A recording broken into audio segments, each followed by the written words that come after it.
Oke, selamat malam semua. Kali ini saya ingin bawain materi tentang analisis titik impas. Biasanya akan lebih banyak dikenal analisis BEP atau break even point.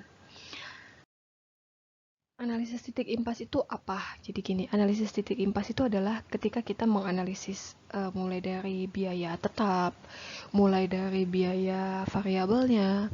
Tahu ya biaya tetap ya, artinya biaya tetap itu adalah biaya yang berapapun jumlah kuantiti yang diproduksi, biaya operasinya, biaya produksinya, itu akan tetap nominalnya, tetap jumlahnya. Tetapi yang namanya variable cost atau biaya variabel adalah itu biaya yang ketika kuantitinya diproduksi lebih banyak, maka akan menghasilkan biaya yang lebih besar.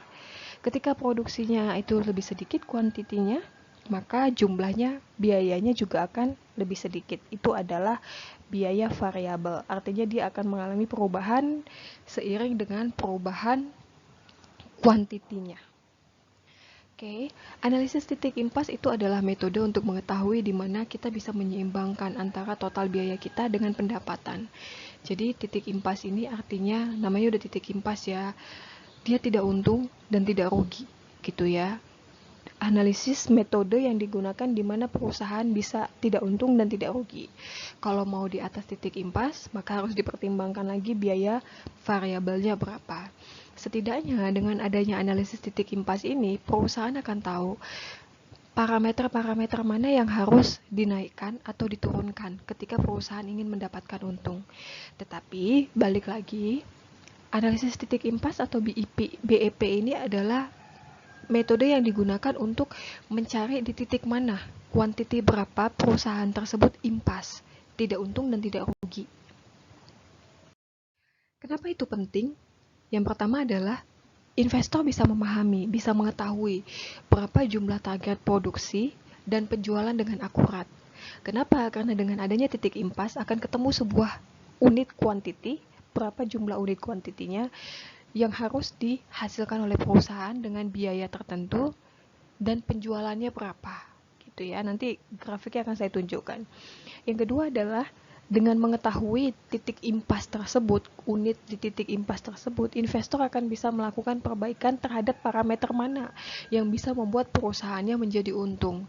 Kalau seandainya titik impas ada 15.000 unit, maka ketika dia ingin menaikkan di atas, berarti kan dia sudah mengetahui nih, dengan 15.000 unit saja saya sudah bisa impas. Berarti saya ingin dapat untung, berarti saya harus naikkan lebih dari 15.000. Ibarat contohnya seperti itu.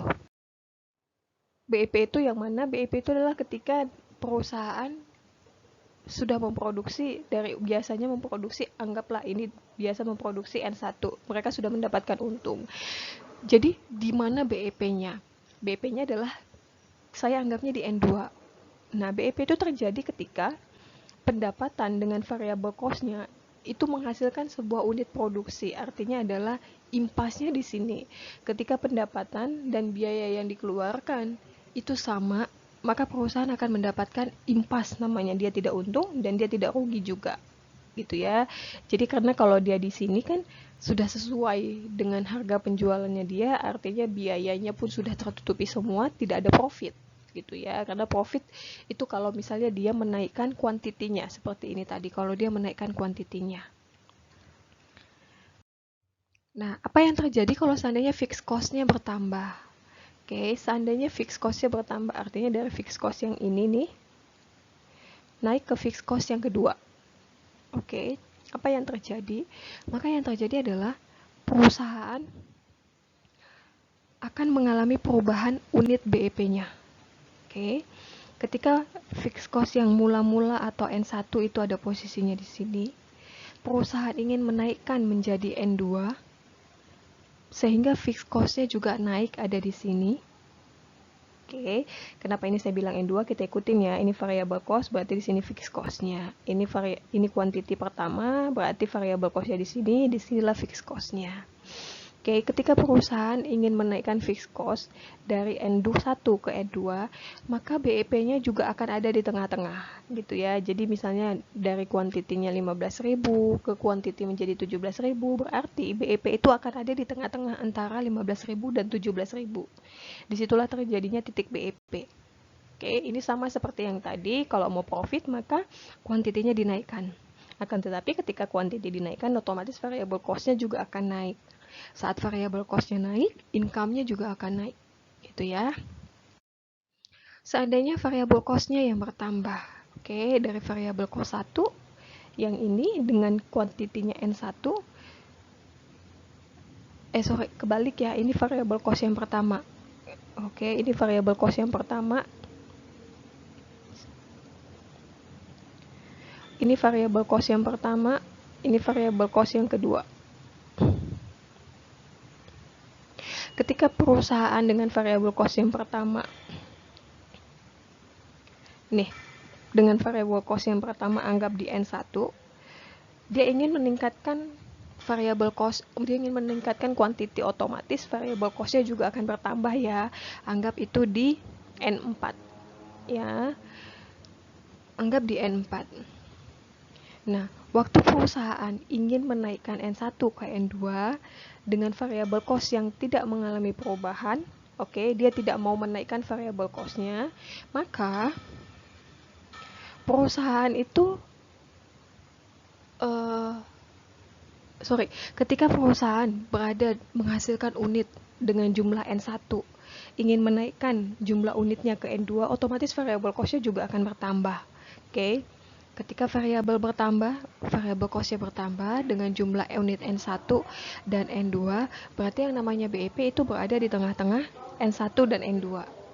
Nah, waktu perusahaan ingin menambahkan lagi variabel cost-nya menjadi N4, ternyata akan ketemu sebuah titik di mana variabel cost-nya itu akan mengalami kurva yang sama dengan variabel cost pada pertama kali dia berproduksi.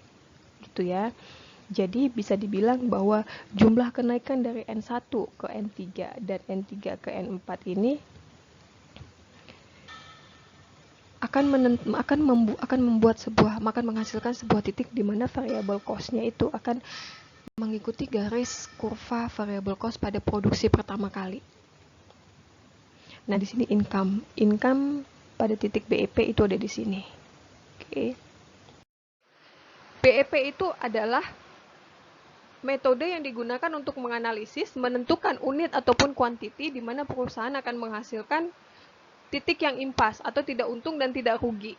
Oke, tidak untung dan tidak rugi dari sisi mana? Tidak untung dan tidak rugi dari sisi pendapatannya serta biaya yang dia keluarkan.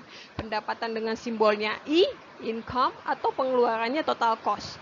Cara mendapatkan total cost seperti apa? Berarti adalah variable cost-nya, yaitu biaya yang berubah mengikuti jumlah kuantiti yang dihasilkan dengan fixed cost-nya, yaitu biaya yang dihasilkan tetap, berapapun jumlah unit yang dihasilkan. Oke, ini adalah formula-formulanya yang, ya kalau saya bilang gampang ya, cuman dibagi dikali. Nah, untuk BEP itu materinya nggak banyak, cuman di sini aja, singkat. Nah, kalau ada yang mau ditanya bisa WhatsApp ke saya. Habis ini saya akan minta kalian mengerjakan soal, sehingga minggu depan kita bisa ngadain kuis. Oke, minggu depan kita akan adakan kuis, mulai dari pertemuan setelah UTS. Sampai di sini dulu yang bisa saya sampaikan. Kalau misalnya ada yang kurang dipahami, silahkan ditanya ke saya. Terima kasih. Saya akan bikinkan tugasnya di e-learning. Nanti saya akan bikinkan soal tentang mencari BEP. Jadi tentukan berapa BEP-nya, gambarkan kurvanya. Dikumpulkan lewat e-learning juga. Jadi yang bisa saya simpulkan adalah serta